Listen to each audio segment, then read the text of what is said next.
Hey guys. Hey, two microphones. It's like I'll leave the Monica Lewinsky jokes alone. Now at home I have a couple of lucite blocks that they gave me when I was in my previous iteration, and I have an Edward R. Murrow Award, which is a lucite block. I sometimes make reference to lucite blocks, and it's for coverage of September 11th, 2001, and it's a nice award, and it's good. It was appreciated, I guess. But let me say that I'm much more proud of this one. I'm really much more proud of this. I'm going to, it's the Edward R. Murrow is kind of in the back of a shelf. This will be displayed prominently and proudly because of Reed Irvine's legacy and the importance of what he started. And he really started the modern movement of holding their feet to the fire. He's the first one that sort of threw a flag on the play that woke everybody up and said, say, wait a minute, they're not giving us all of the information here. They're not giving a balanced report. We think that Walter Cronkite is giving us everything we need to hear, but he's not. And on the Vietnam War, which is where Reed Irvine started this mission, clearly we can see in the rearview mirror that they didn't report fairly. They didn't report in a balanced way. Walter Cronkite actually came over to the house a couple of times, pardon me, when I was a kid. And I thought, gee, it's Uncle Walter, what a great guy. Now, in retrospect, I'm not very impressed with the news media. I spent, as was mentioned, 17 years with CNN, and I feel like I did good, honest work every day, and a lot of people there did. But in the end, it's kind of an embarrassment. It's sad what's happened to the news media. It's tragic, and as the congressman was saying, it's very, very important to the future of America that we have a news media that simply tells the truth in a fair and balanced way, and they don't. From the New York Times piece where they open up by polarizing the debate around Rand Paul, of all things, when it's a book about the Clintons and cash, is just an everyday example of what goes on. Chris Matthews is interviewing the President of the United States today, and it's going to air tonight. I'm missing it, and I forgot to hit my DVR, but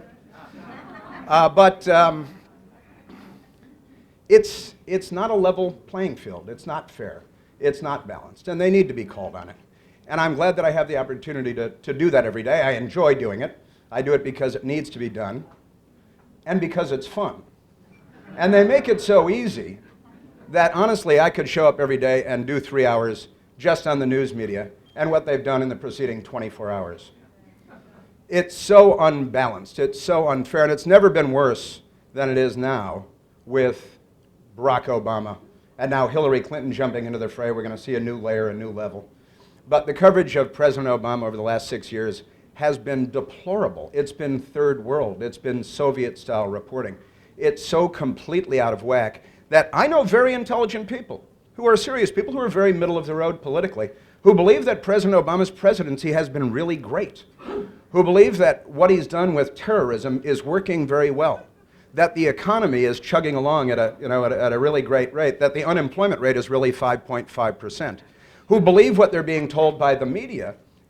And when I, depending on the circumstances, hear this from friends and people that I respect, I try to gingerly enlighten them, across the dinner table. But most of the time, honestly, I kind of leave it alone. I might send them an email. I might recommend that they read something that I think they should read. And honestly, I think here and there, more and more people are waking up to the reality of the news media. There was a fun poll, I guess it was Quinnipiac a few weeks ago now, that asked people which news organization they trust most. And it was 28%, 29% said Fox News was their most trusted news organization. 10% said CBS News, 10% said NBC News, and 8% said NBC News. And if you add all three of the networks up, they didn't match the number that Fox News got by itself.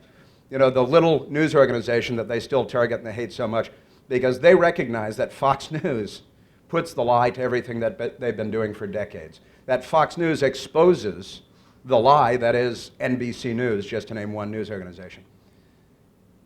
And the fact that Americans, in much larger numbers, go to Fox News for their news and information rather than NBC, ABC, and CBS, which used to have a lock on this,